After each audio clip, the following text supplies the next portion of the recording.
Hello, my name is Jamie, and today I am doing a book review on Eco Gardening by Zia Alloway.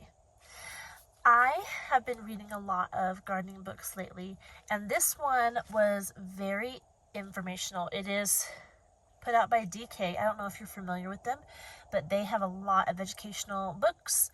They put out the Smithsonian books, I believe, and we have an American history book that has DK on it, and also a dinosaur educational book. So they have a lot of educational books, just so you know. This one is on gardening, eco gardening.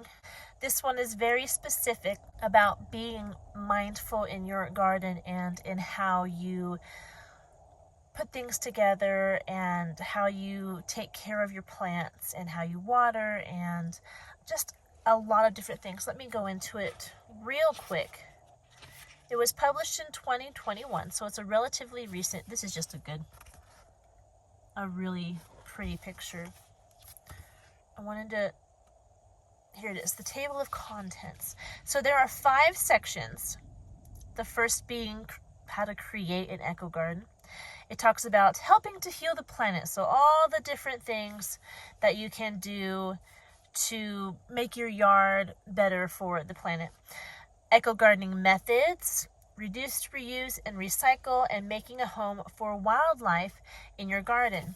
Now let me just start by saying I'm not huge into climate change and being super concerned for the environment.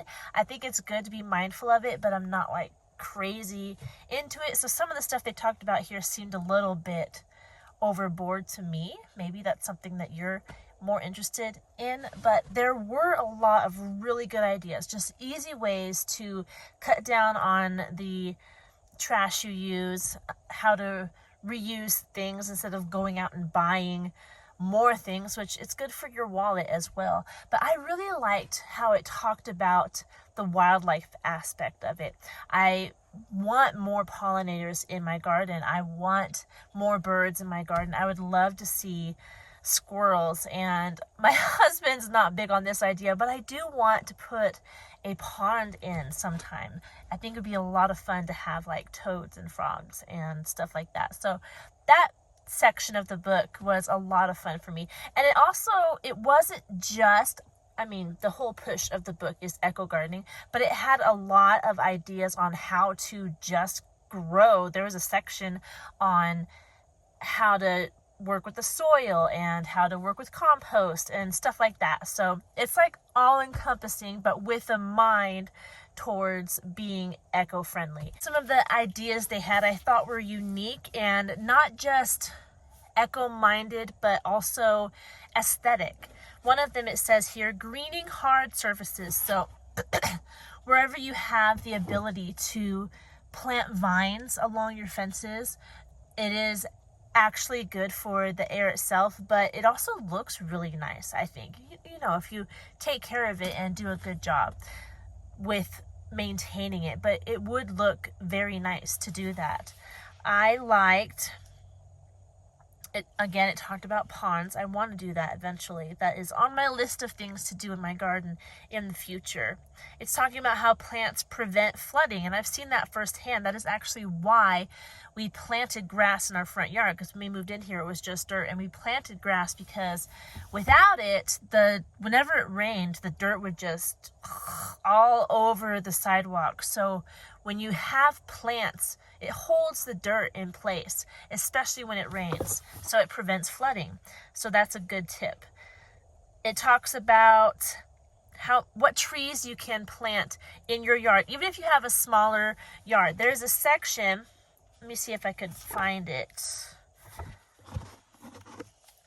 So there is a whole section of, if you can see, there's 8 different trees it talks about on these 2 pages, but it's more than just 2 pages. There's 2 more pages. It might be just those 2, yeah. So in this part of the book, it talks about 4 pages worth of smaller trees that you can plant in your backyard if you have a smaller yard. I have a smaller yard, but we already have a lot of trees in our little yard. So I can't put this into practice for myself, but it might be something you want to look into.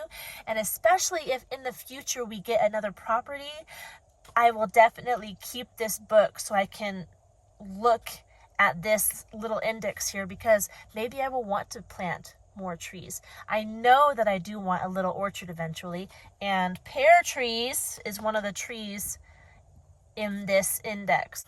Let's see what else that I found interesting. In the section under eco gardening methods, it starts from planning your garden to where to get the seeds, how to save your own seeds, how to buy new plants, what's a good eco-friendly method to buying new plants, preparing where to plant, potting mixes, compost, we already talked about that earlier, growing your vegetables and fruit even. Fruit is a little harder, I think, than vegetables, but there are fruit plants that you can pick for your garden. And it talks about the best ways to feed your plants without relying too much on fertilizers. It talks about keeping pests at bay in a way that is safer for the beneficial insects. And I really liked the reduce, reuse, and recycle section.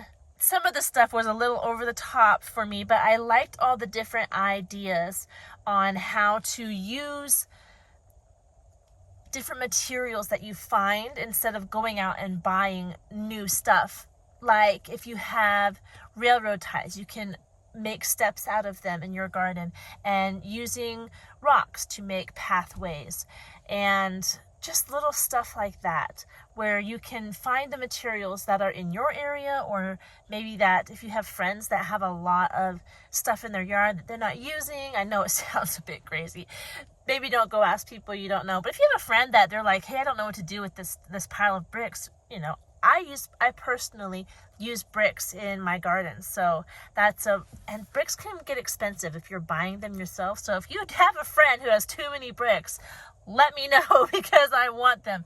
Anyway, just little stuff like that where you can find stuff in the neighborhood that's not being used and reuse it in your garden. And it also makes your garden look more rustic, and it's just fun. It's just fun. I've reviewed other gardening books, and whenever I do, I'm always like, you want to garden? It's so much fun. You're going to love it. I push for gardening because it's been such a joy in my life. I think you'll like it as well if you just get into it. Getting into it is the hard part, because if you've never done it, it can be overwhelming, but I would just encourage you to just start. Once you start, you'll kind of get a sense of, well, I need to learn a little bit in this area or this area, but just starting is the key. It'll get you going. Anyway, this is about books and not gardening, but I get sidetracked because I love it so much. There was something I was going to talk about, but I got sidetracked and I forget what it was now. What was it? Oh, another one is water use. Collecting or getting a rain barrel to collect rainwater. I don't have a rain barrel yet, but I kind of want to get one now. Every time I hear someone talk about a rain barrel, I'm like, I really should get one for my garden, because we don't get a ton of water in Kansas, but when it does rain, it would be awesome to have a rain barrel to collect that and be able to use that awesome water, because rainwater, if you didn't know, is 1,000 times better than what comes out of your hose. It's just so nutrient dense, and it would be awesome after the rains are done to have a reserve to be able to keep watering my garden with later on in the week when it's not raining. Anyway, rain barrels, good idea, excellent idea. And then at the very end of the book, after it talks about the wildlife, it has a section, it's a longer section, of plants that wildlife like. So there's a few pages. I think it's like 6 or 8 pages. Like, I don't know.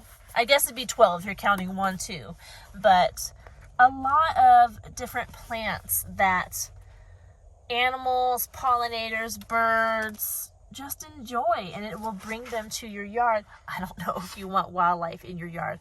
I do, not like big wildlife. I don't want deer coming through and eating my tomatoes, but birds and insects, definitely.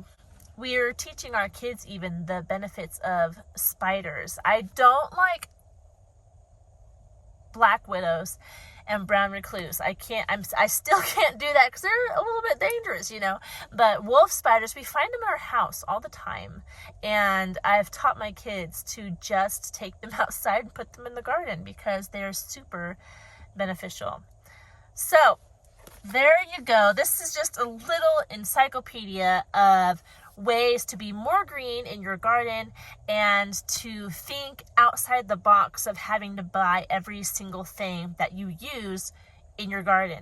There are other ways to go about it. There are ways that will use things that you're not using anymore. Instead of just throwing away, they can be repurposed, and they're good ideas. Like I said at the beginning of the video, I'm not huge on that stuff, but I can appreciate it, and I do like the ideas that this book gives because I can see myself using some of them. I wouldn't put the whole book into practice immediately because it's a lot. It is a lot. It's only 134 pages, but every page has a lot of information, and to try to like jump 100% in and put it on to practice, I think would be a little bit overwhelming. But if you read it and find like little things here and there that's like, hey, I can do that, that's simple, and then work up from there, it'll make your garden look better for one and be healthier. So better plants, better vegetables. So I was gonna say I enjoyed it. There were some parts of it I enjoyed more than others. I will say it is a bit dry. The reading is just informational. The pictures are gorgeous. I love the pictures. And the ideas were great, but it was a bit dry. I wasn't like super happy about reading this book. It is beneficial. I do believe you can get a lot out of it, but just go into it knowing that it's informational. It is very informational. It doesn't talk in a conversational manner. It's just giving you the facts. So read it with that in mind. Good for you. And that's all I have for this video today. I hope you're doing well, and I'll talk to you in our next video. Goodbye.